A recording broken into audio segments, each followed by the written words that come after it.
to be launching a tasty pastry. It's a low-carb Pop-Tart. It's got 3 to 4 grams of net carbs, and we love this show. This is our best place to be in LA.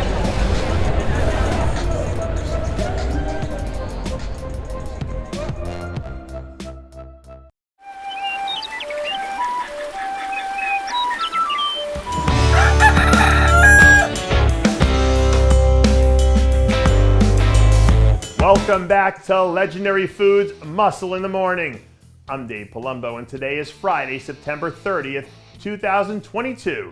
And let's find out what's going on in the world of bodybuilding and fitness.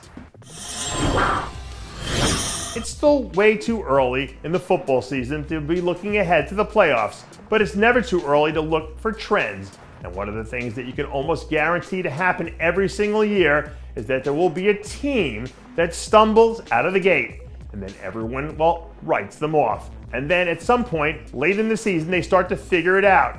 And all of a sudden, they're steamrolling people in the playoffs, just like the Bengals did last year on their way to the Super Bowl. And even though that analogy might not be entirely true for bodybuilding, it does sort of feel like we're about to see one of those Bengal-esque things happen with Brett Wilkin. We've seen him slowly start to ramp things up over the last few weeks, and he started to pick up steam. He's looked more and more dangerous with each passing week.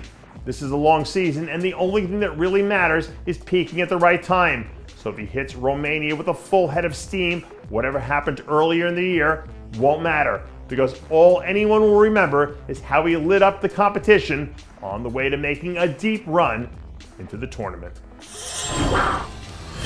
There's something to the fact that going through the fire for a few times seems to galvanize a team and really helps to dial in the laser focus they need to finally reach the tipping point to overcome whatever that last hurdle is.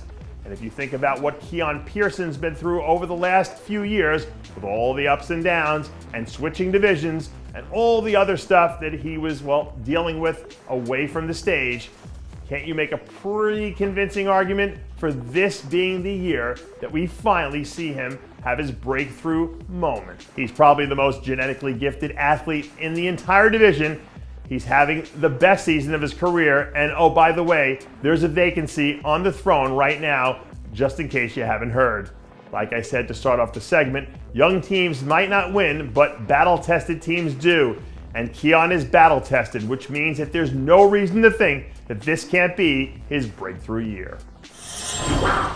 Sometimes it only takes a little bit of juice for great athletes to flip the switch and step into that kill or be killed mode that every champion has to tap into time and time again.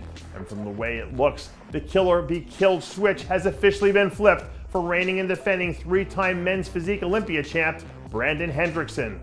After the little social media back and forth between Brandon and Aaron Banks a few weeks ago, the champ seems like he's been training with a little bit of an extra edge that we didn't see in the 2 or 3 weeks prior to that when he started his prep.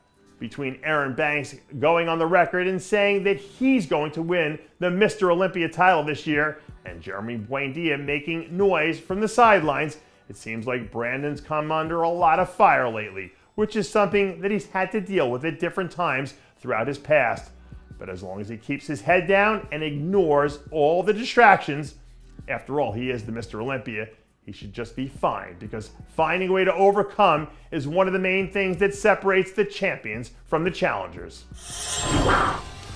Listen, I know that we're still trying to get through the 2022 season, but if you could pull out your crystal ball and look ahead to 2023 and the return of the Masters Olympia, would it be nice to see a legend like Victor Martinez make his grand return to the stage?